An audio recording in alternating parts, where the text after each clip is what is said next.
Hello everyone, my name is Asima Nabi. Today I will be talking about educational disadvantage.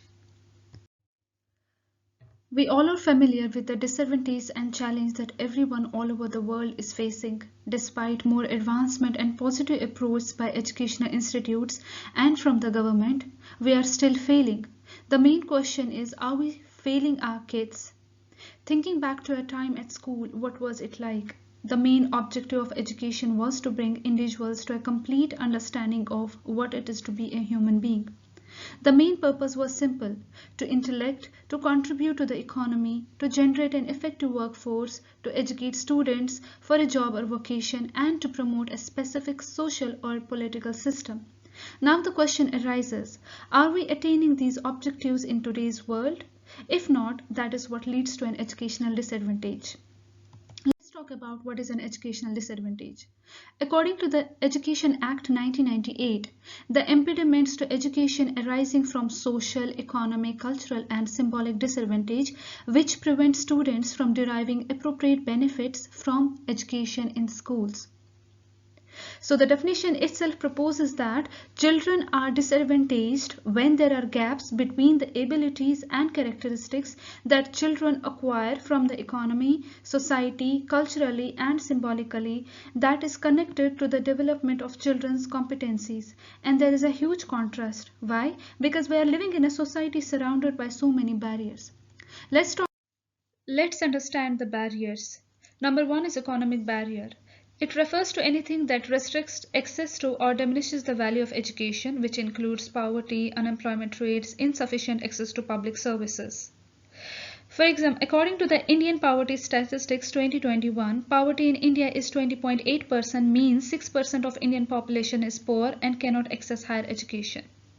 Also, the social cultural barrier is the another barrier which arises from a misunderstanding of meaning caused by cultural differences and is greatly influenced by the behavior of people, such as gender conflict, refers to where women and girls are more likely to be the victims of sexual and gender-based violence.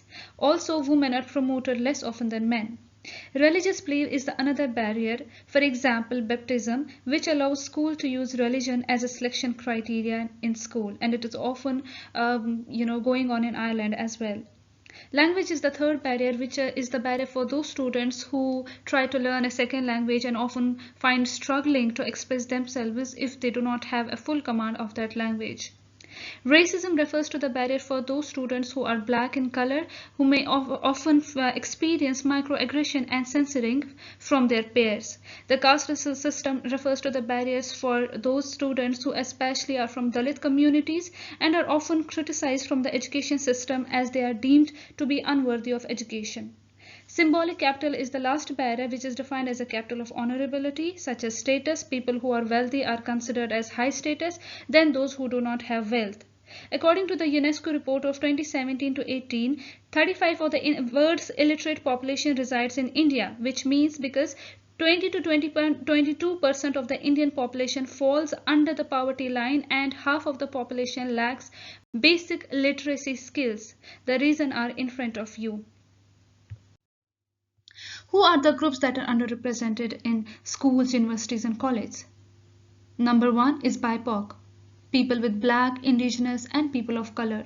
Number two, LGBTQS. These are the members of lesbian, gay, bisexual, transgender, people who are deaf, people who have disabilities, people from low income backgrounds, and women continue to be swear. I have talked about the barriers of those people who do not require special education, but what about the barriers of those who are already struggling with their own challenge and yet they have to face external barriers as well? Let's understand these barriers one by one. And we know that due to the barriers of these, it has been reported by Joint Committee that the highest rate of early school leavers are the students with special educational needs. What are these barriers? Let's understand. We know that many parents are hesitant to allow their children to attend schools with children who have difficulties because the main reasons are due to the stereotypical and negative attitudes. Financial barrier is another barrier where we see that some people can barely afford the basic necessities of life, and so having a child with a special need can only add up to a financial burden on them. For example, a regular visit to doctors, sport care such as wheelchair counseling, and instead of saving money for them on education, they try to save money for their daily expenses. Physical barrier is another barrier where students with special difficult educational needs often face difficulties to access to activity sites because they feel uncomfortable, and which becomes a reason for them to leave the field soon. Policy barrier. We know the fact that some government or job opportunities intended for adults with disabilities remain vacant. The reasons are because of the poor quality of schooling for children with special needs. And it has been reported by the Children's Right Alliance 2010 that 1 in 10 children in Ireland leaves primary school who are unable to write properly, and this figure rises to 1 in 3 in disadvantaged areas. Okay, so how can we fix this? How do we fix this? By spending money on education does not solve anything. According to the Irish and international researchers, early intervention is must. What are these early interventions? These are the policies that has been taken to tackle educational disadvantage. Currently, there are 8 social inclusion policies in Ireland under DEIS. So what is a DEIS? Let's talk about it. It is a delivering equality of opportunity in schools. The plan of DEIS is to focus on addressing the educational needs of children and young people who are at the risk of experiencing educational disadvantage from preschool through second level education at the age of 3 to 18 years. Let's talk about the policies one by one.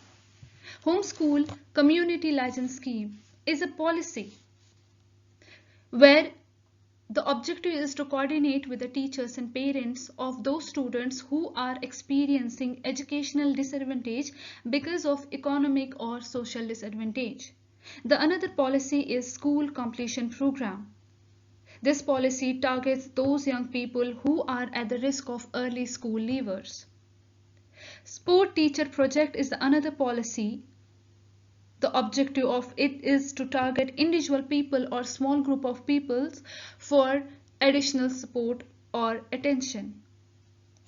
Early Start Preschool Scheme is the another policy. The objective is to tackle educational disadvantage by targeting children who are at risk of not reaching their potential within the school system.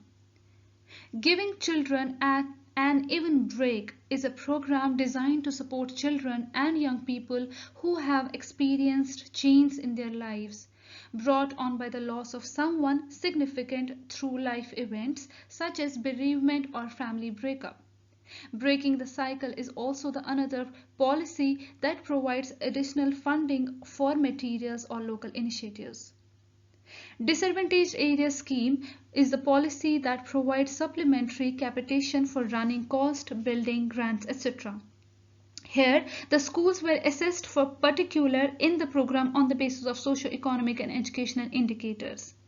Literacy and Numeracy Scheme also was designed to set out the targets and actions covering the teaching, learning and assessment program for the teacher in order to tackle the numeracy from early childhood to the end of the schooling.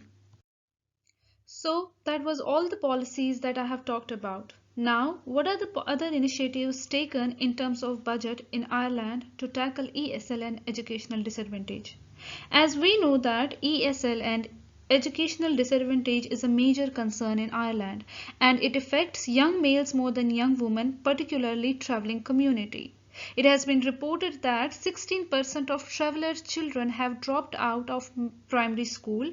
By the age of 15, 80% of them have already dropped out. Only 44% of traveller children aged 12 to 15 are enrolled in any type of schooling.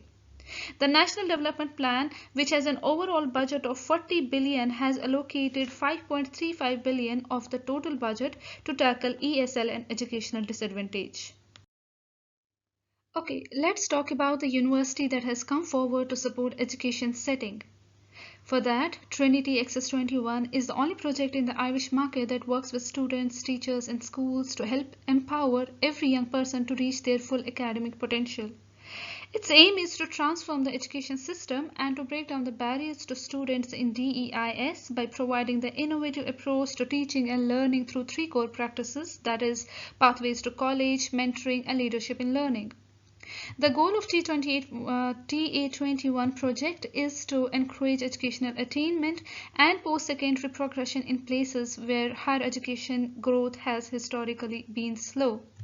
Also, to develop and promote 21st century teaching and learning practices. In addition to this, to develop an evidence base that has a systematic impact by informing policies and structural change. We have talked about all the barriers and all the policies that has been taken. But the world does not come to an end just because there are several impediments for people who come from different backgrounds and needs. There are numerous successful stories that demonstrate that nothing is impossible for a winning heart, and the word barrier is just a phrase for them. There are so many opinions. For example, people with disabilities cannot be employed, which is wrong. The report says 36.5% of people aged 15 to 64 with a disability are at work compared to 72.8% of people without a disability. The next opinion, which is people who get special education cannot participate in the same activities as other kids. But this is also wrong, as you can see in the picture, whose name is Oscar Pistorius. He is the first amputee to complete at the Olympics by running in an opening heat of the men's 400 meter. Also, inclusion is concerned learners with disabilities only, which is wrong. Inclusion education does not draw lines around specific sort of needs. Rather, it is a way to break down learning barriers on the basis of factors such as gender, race, sexual orientation, and social standing. The another opinion, which is people with autism cannot be successful, which these celebrities have proven wrong.